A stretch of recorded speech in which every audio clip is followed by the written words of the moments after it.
All right, we've been joined by our next caller. Janet, are you there? I am. And where are you calling from?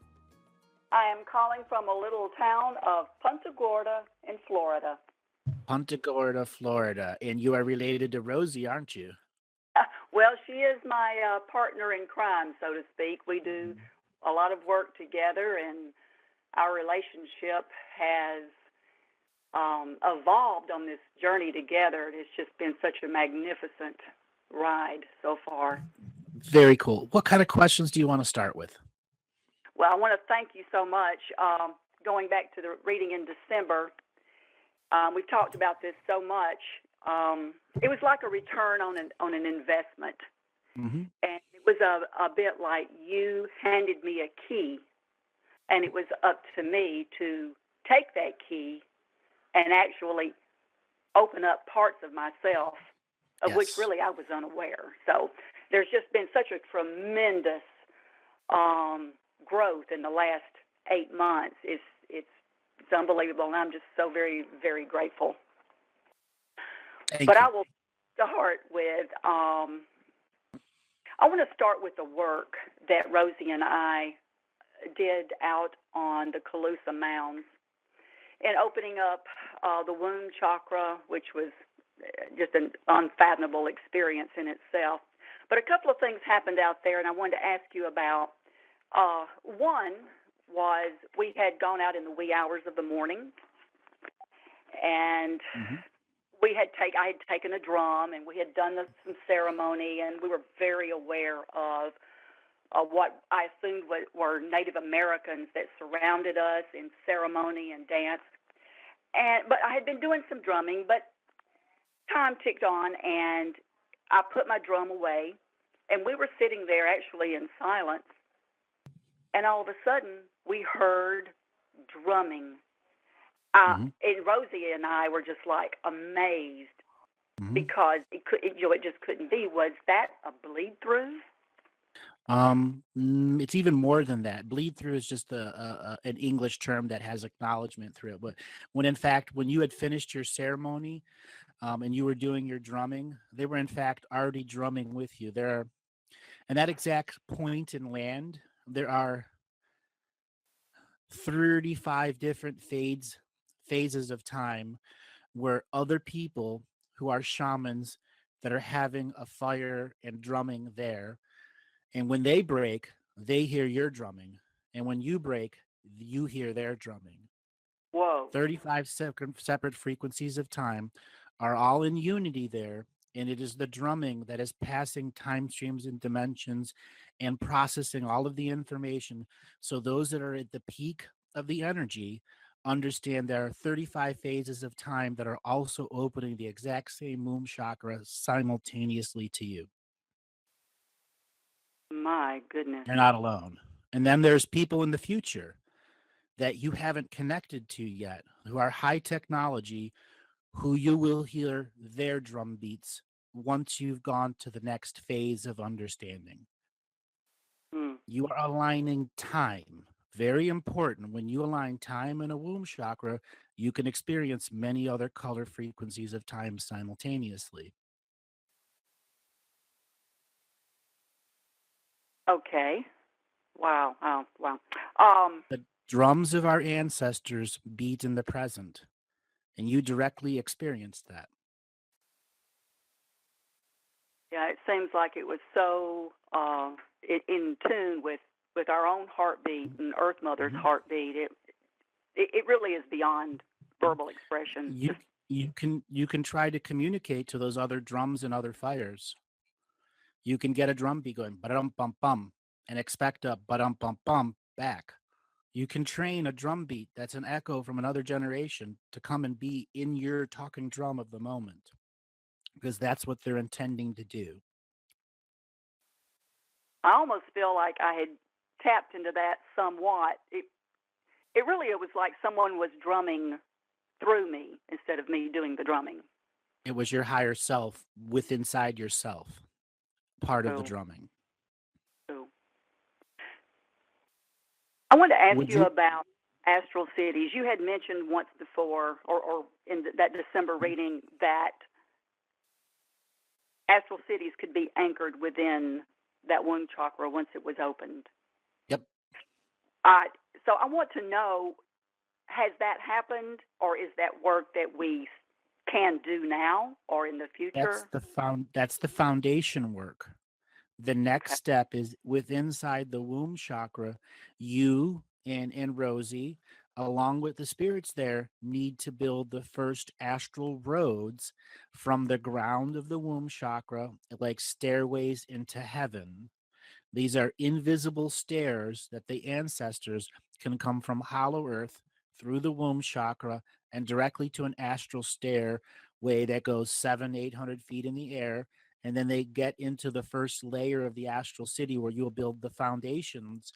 Think of yourself like cobblestone streets, like mentally you're creating cobblestone stairways that only you know are there because they're your mental construct that are directly connected to the womb chakra. And then you build the foundation of the astral city, which is suspended in an area of your vision, on the horizon line somewhere or wherever the sun rises or sets to, that that fixed position, you have built a stairway to that astral city. And then literally inside your minds, you need to begin building the astral cities, asking the ancestral builders to come and work with you. The carpenters, the stonemasons, they are all there in unity. And the city can be built pretty quick in your mind, but you are still going to need some type of physical representation of it.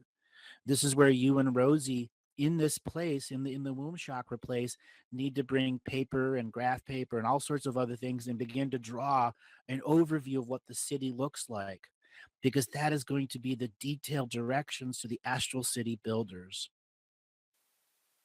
Wow. You are the general contractors to the spiritual city. I've actually painted my own depiction of the womb chakra opening, but it's almost like a view from the air and seeing those astral cities that were formed and anchored in the womb chakra. So that's amazing that you said that. I love that. We can do that, and we'll do Yes. that. And you can build more than one. You can build an infinite amount of astral cities there. Okay, The so what next is part, the function hold of on, those hold on, hold astral on, cities? hold on to the next part is once you build it, you have to get beings to occupy it. Ah, That is where you're going to be asking the future ancestors, those that are in the South Pole, those 7 future generations. You want them to come down from their perspective in the South Pole and begin to ascend into your astral city and create roadways, their own astral roadways there. Once you have a hollow earth to womb chakra with connected to the 7 future generations, you have a separate spiritual direct incarnation grid, separate from the archon grid. That means off-world beings can directly incarnate into a light city within inside your astral city. Then you open immigration for off-world beings that are functioning in 5th density light to meet 5th density hollow earth people in a medium place of unity, which is the astral city, which you just built, which houses all of the light frequency of the 7 past and the 7 future generations into the manifest now. well, there is no shortage of work now, is there? No, but it can be done pretty quick. Oh, It's it's just a matter of exciting. understanding you have millions of people waiting to get their passport stamped to go to this city that isn't built yet. Oh, I laugh at the word work anyway, because Rosie and I refer to it as the work. The work. I get it. But it's so, I mean, I've never had so much fun in my life, and it is beyond rewarding. So what other kind of questions do you want to ask?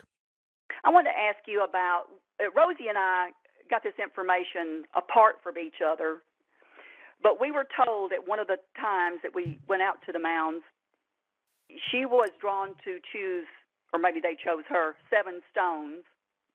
I was instructed to bring 7, and we didn't know, what each other was doing.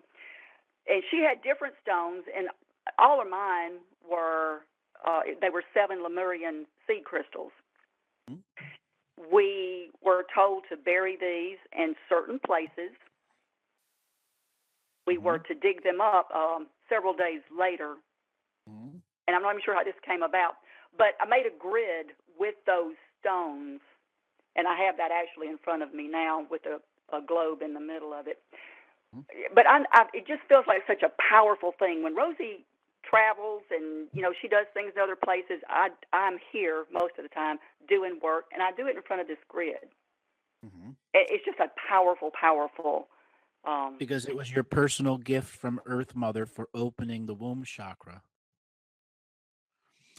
So remember, we called Rosie the Universal Source Oracle. Do you remember what I called you? in other world source Yeah. oracle, I guess. Okay. Okay. Celestial Mind Source Oracle. You have a grid that has been granted to you by the planetary sentience for doing the good work of opening a womb chakra. You now have a portal of direct communication to other celestial minds through the filter of Earth. So the Earth mind, any planet that the Earth is in communion and union with, you can be in communion and union with through that grid. That is amazing. Mm-hmm. I That told you when the two of you come together, you are unstoppable, and the gifts would flow. that's magnificent. Okay, I wanted to ask one more thing, and I didn't know if Mm-hmm. you wanted to elaborate on this or not. Uh, well, one of those times when we were doing the work out on the mounds, and you mentioned the Navajo laughing Haoka, I believe that's how Yep. you pronounced it, shaman. Yep. Mm-hmm. That was such a profound, non-time experience. Is there Mm-hmm. anything that you could tell us about that? You have the power of a universal being trying to make things laugh. So Oh, no there's matter so how dense the energy is, no matter how powerful the demon is, no matter how powerful the off-world being is, it's done. It's not going to get to that area. You've won. The work is just what's left. cool. That's good news. When the Heoka appear at that level, doesn't matter what demon it is, from what universe it walks away because it knows it's lost. I feel that, especially when we are together, and even when we're not physically together, I know that we are still Yep. doing the work together. It's just beyond magnificent. So that's wonderful, wonderful confirmation, Andrew. Mm-hmm. So what other I kind of want. questions you got? I'm going to skip a little bit forward. Okay. During that wonderful time during the spring equinox, and we had that window of time, Mm-hmm. and we did work. We were given words to say and invocations to say, and it was just such a wonderful time. And one of the things that we worked on, of many, was CERN. Mm-hmm. And I felt like there was a lot of, I guess you would say, damage done to that system. Mm-hmm. After that window of time closed, I wondered, because there was a lot of things that happened, like financially to me and physically to Rosie. Would that be any kickback from doing that work? Yes and no. Some of it is to clear out the old frequency of lack that you are experiencing so the new form of abundance can flow and the old signature frequency and perception of lack can be moved out. The final karmic value for you to see that money is just an illusion and you can manifest it at will at any moment of time by doing the right ceremonies in communion and union with Earth. When you come to pushback from CERN, there's always an inevitable pushback when you start poking the dragon in the eye. Right. Inevitably it will look at you and go, well, if you're going to do this, I'm going to see how I can fuck up your life. I believe that. Okay. I believe that. So That's do what it you felt like. need to do you need to poke the dragon in the eye? No. You have a universal source oracle and a celestial source oracle in the same place as a womb chakra. The system is a tantruming kid. It just Mm, needs to be put in a timeout for you, quite literally. mm. You literally, like a mother scolding a child, is the way you should be treating the system and CERN. Oh, that's a fresh perspective. I like that a lot. It is a tantruming child that is in timeout, and every time it turns its head from the corner and starts to yell at you, just like the yelling mother, do I need to pull this car over and do something? Exactly. Okay, It that's will good. stop pushing back on you. I like that a lot. Very good. You All have right, I'm done going to so much ceremonial work that you need to use it to your advantage. You have an earth mother behind your wisdom there when you're dealing with the system. Yeah, that is more than a refreshing perspective. I will certainly remember that. Okay, next question. I want to click back a little bit. I started forward, going backward. Um, I had the opportunity to travel to the island of Oahu. We stayed on Waikiki Beach back in February of 2011. There was a full moon during that time, and I found a place on Waikiki Beach where there are four kahunas, these huge boulders representing four great beings. I don't know or understand all the history, but it was so powerful for me, and I was so drawn to this place. Uh, and the night of the full moon, I walked out to that area, and I feel like I just disappeared. I had no physicality, and I don't know where I went or what happened. Um, I wanted to know if you could tell me anything about that, but I want to say one Yes. more thing. When this concluded, I went back up to my hotel room, and I was by myself at that moment, and was gazing out the window, and I saw this huge emerald green orb, I guess, and it was right next to the moon. And I Mhm. had wondered all this time, what in the world was that? It was a recovery of soul shards. Oh, It was a Lemurian perspective of you who, first thing first, Hawaii is Lemuria Central. yes. People don't already realize that it's Lemuria Central. All the star seeds end up there for some reason or another to get soul shards back. When you walked out to those four kahuna boulders, there was a previous version of you at about 22 million years ago who the world was in destruction. It's always in destruction at that frequency of time travel wars. There was virtually no technology left on the world, but you built a wooden raft that took you from basically southern Argentina all the way to the Hawaiian Islands.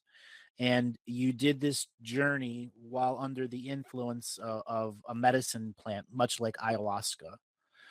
So it was a dreamtime journey that got you to a place that was outside of a frequency of time. And there you left your soul shards there for an ancient future self, which was you, that came and got those soul shards. And then the green orb you saw above the moon was the soul shards that you have been holding because there were other people that went on the journey with you in that boat many millions of years ago that didn't make it. You then pass those soul shards up to that green orb, and that green orb was the Lyrian vessel that took those soul shards back to the off-world beings who needed those soul shards. That is total resonance. Mhm. My goodness. I thought of one more place I would like some clarity on that I visited back Sure. in 2009. Go ahead. Uh, can you hear me? Yeah, go ahead. Okay. I visited a town called Sagesta. It's in northwest Sicily. And I guess it's in ancient Greek ruin. But this particular temple, I suppose, I was so drawn to this place. I mean, I felt like I had stood there before. When I when I went inside the temple, and thank God you can still walk in those now. Mhm. But I felt, I mean, it was almost like, wow, it's nice. It's nice to be here again. What Mhm. in the world was that connection? Well, what is left of the temple is barely 1% of what existed there. I believe that. Yeah.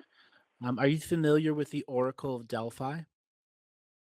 Not, I have heard it, but I am not really familiar with it. The Oracle of Delphi was the public version of what you experienced. Okay, the Oracle of Delphi that would go all around the world to that one particular oracle who was meant to deal with the world order, kings, and so on and so forth. Underneath that, that temple that you went in is you were an oracle there, but they didn't treat human beings. They would only be oracles for the off-world beings that were stuck in DNA skin suits or were trying to figure out how to get off. It was a different layer of society. Just like we have our 1% that runs our world. Back Yes. then, there was a 1% that were off-world beings stuck in DNA skin suits and living thousands of years at a time before they would die and wake up in another body. And you were an oracle for them there. You lived Wow. about 832 years as an oracle there before you died. And you liked that life. You did. You were working at the toppest order of the societies then, trying to resolve great things and trying to help these powerful beings that were stuck, couldn't figure out how to get out the machine that they created. Mm, I do feel that. I Mhm, do feel that total resonance as well. mhm. But you also have to know that that frequency of time is done and can no longer exist in our reality. That's why the 1% that's left there that you went to was the reminder, "Wow, this was fun. This was a great lifetime." Exactly And how I. you can recreate that inside that astral city so Oh, that source oracles from around the universe can inhabit that astral city and begin to communicate with the 7 future generations and the 7 past generations that are in hollow earth extinction. that sounds like some fun work, for sure. Yes.